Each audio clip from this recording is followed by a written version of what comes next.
If I estimate, especially with their health insurance contract, where they're going, I think fair value they could possibly be.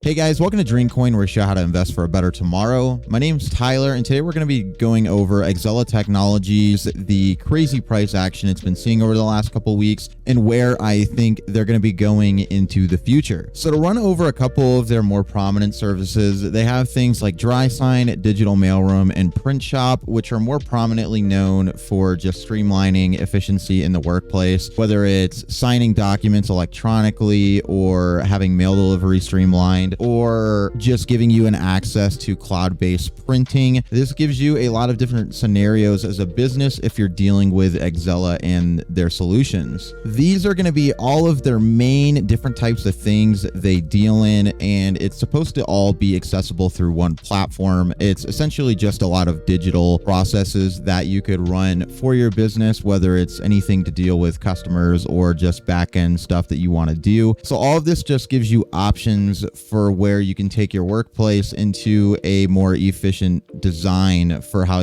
everything runs. They started initially running back the end of June, and a lot of it revolved around some of this PR coming out with partnering with a big health insurance company and dealing in their robotic process automation platform. And then yesterday on July 12th, they came out with news that they were expanding on this robotic process automation. So their marketing team has just been very efficient with their PR, and with the renewed interest from retail in the stock and it rising the price lately, they've been timing this pretty well to keep that momentum going on their stock after they issued a share offering just a couple weeks ago. I know a lot of emphasis has been placed on Exela for a short squeeze, and while that could be possible, there is very little evidence that this could actually play out that way. I think this is just a lot of people buying into the stock specifically. It seems like there's also order flow from very large buyers that are influencing this more each day than actual retail. But if we just look at the cost to borrow average, it's about 23%, which is something to just blink at, really, if you're somebody borrowing, because this isn't really going to do much to give you downside for if you're shorting and want to borrow and have to pay back everything. And so this isn't very expensive to short or anything right now. And if we look over here on MarketBeat, they've got a short percent flow of 29%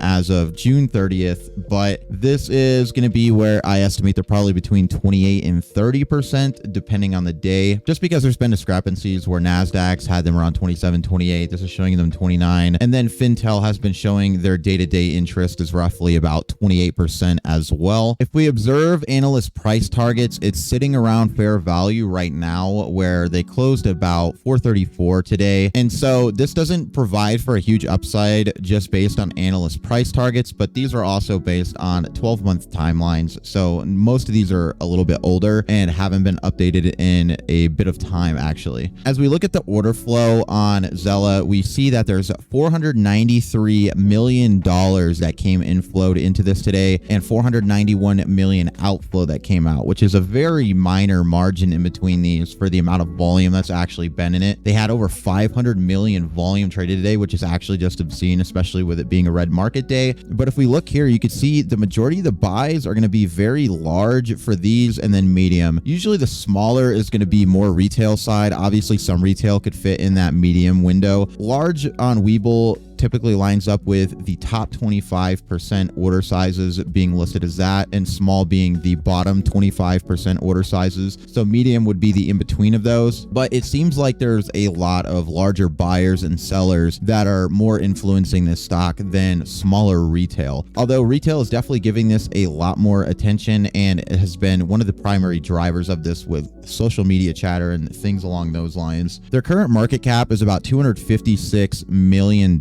And I had Emeren priced about $500 million in market cap roughly when I first went over them. If we were to extrapolate that and compare them where they could both possibly be $500 million in market cap, I believe Xela would be fair value $9 to $10 in a long-term area. As we look back at Xela from March, they already saw a peak of $891, so that would line up with my hypothesis, even though this was a huge kind of just squeeze that went up as well. But these are going to be my major kind of trend lines and support supports and resistance I'm seeing on the chart for short-term price action. So I've got this trend line set up. I think it's following this fairly well from back around June 25th when it started seeing this big rise. And like I said, June 29th was the big catalyst for starting a lot of this price action. It bounced down around this trend line and has been following it basically here. I think it's getting to the point where it is going to get some pullback. Even with huge volume tomorrow, we do have 2 Fed talk days coming up on the 14th and 15th of July. That's going to have broader market weakness that could see this pulling back, especially because this does have cycles where it needs to consolidate. It's been very overbought. Right now, I see it coming down to a very soft support of 380. And if we get into tomorrow where it actually bounces off of this could become stronger and put it in a channel here where it can retest this $5 area that it saw today.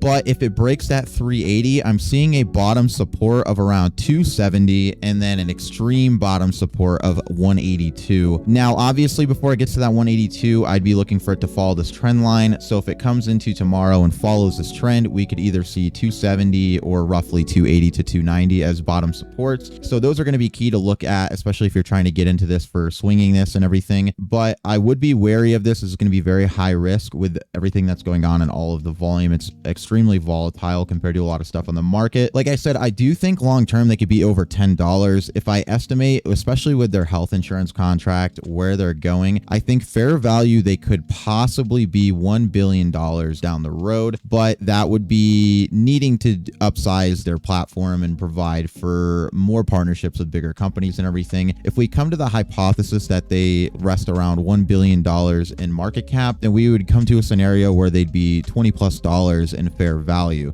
which I think is a very reasonable target for this, especially with the digital space that they're working in. Even though I have that long-term target, I do think they have some downside here that you could possibly be looking at. So be wary of the support lines in this trend that it's following. If it does follow these going into the next week or two and keeps up this momentum, I could see it shifting between a $5 to $7 channel where it would kind of just be bouncing around up there, especially if it can retest this $5 area. I could see it converting that into some sort of support somewhere between 450 and 550 so that we have higher support going into the outlook of where this is trading short term. I know a few of you have been asking about Exela Technologies, so I wanted to make sure I do a video on it and give you some of my thoughts on some of the short-term price action and how I see some of this playing out as long as my long-term stuff. So I do think they have significant upside in the long run. I just think it's very risky to buy in here. I did actually predict this could see $4 around June 30th, and so that played out pretty well for my predictions when I put it in the Discord,